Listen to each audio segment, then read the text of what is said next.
ओम श्री गणेशाय नमः। ओम नमो भगवते वासुदेवाय। हरे कृष्णा कृष्ण कृष्णा हरे हरे, हरे राम राम राम हरे हरे। तव्हां सभिनी हरि भक्तन खे नमस्ते।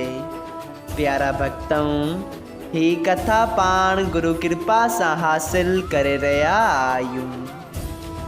श्री गणपति सरस्वतीअ जो दरे ध्यानु करियां थो मां भागवत महापुराण जो बयान, जंहिंमें व्यासदेव ऐं श्री सुखदेव जी कयो आहे श्री कृष्ण लीला जो गुणगान। सभई चओ जय भागवतम महापुराण।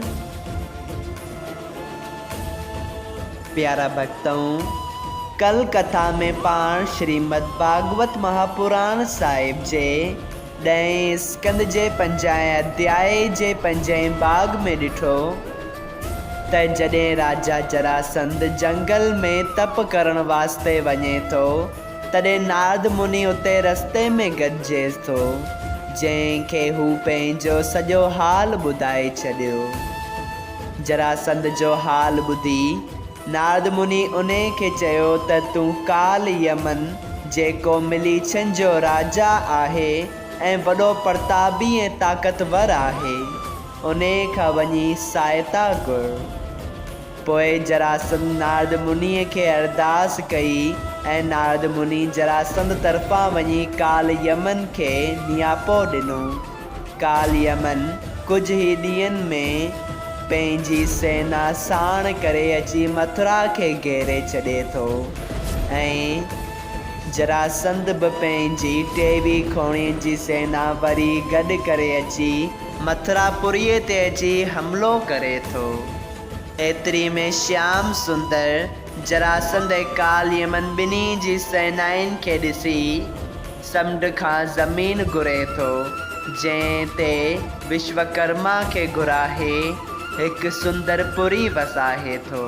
सभई चओ जय श्री कृष्ण। प्यारा भक्तों, अॼु पाण श्रीमद् भागवत महापुराण साहिब जे 10 स्कंद जे 5 अध्याय जो 6 भाग शुरू करे रहिया आहियूं। श्री सुखदेव जी स्वामी राजा परीक्षित खे द्वारिकापुरीअ जी सोभ्या ॿुधाइनि था त कहिड़ी आहे। विश्वकर्मा हिकिड़ो किलो सोन जो 12 योजननि जे घेरे में ठाहियो। उन जे अंदरि केतिरा मकान सोन जा ॾाढा उम्दा ठाहे जवाहिर जरे छॾिया। बाज़ार बि ॾाढी चङी जोड़ई जराऊ रतू दरवाज़ा ठाहिया। सभिनी दरवाज़नि ते मोतियनि जूं झालरूं बि लटकाए छॾियाईं। किले जा कंगरा बि जराऊ रता जोड़ियाईं।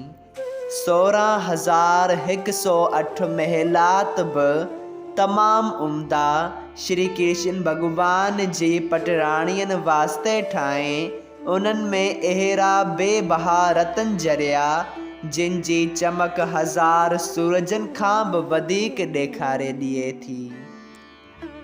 सभिनी हंधनि बाग़ में केतिरा ई फल फूल लॻाए तलाहुनि ऐं नहरनि खे गुलाब जे पाणीअ सां भरे छॾियो। सभिनी महिलातनि में वॾा वॾा अंगण तयारु करे हाथियुनि, घोड़नि, गांयुनि ऐं बैलनि ॿधण ऐं रथ ऐं गाॾीअ जे रखण वास्ते जुदा जुदा जायूं ठाहियूं।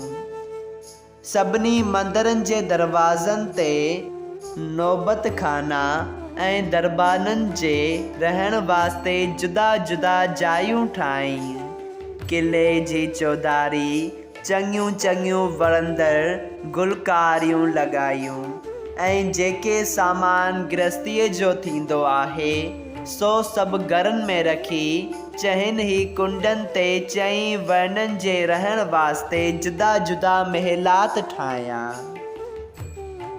हे राजा परीक्षित, जॾहिं विश्वकर्मा वेंकटनाथ जी कृपा सां उहो सभु हिकिड़ी साअत में तयारु करे द्वारिकापुरी उन जो नालो रखियो। वरुण देवता, श्याम करण गौरव ऐं कुबेर देवता चङा चङा रथ ऐं रतन वग़ैरह ऐं इंद्र देवता जी सभा द्वारिकापुरीअ में पहुचाए ॾिनी।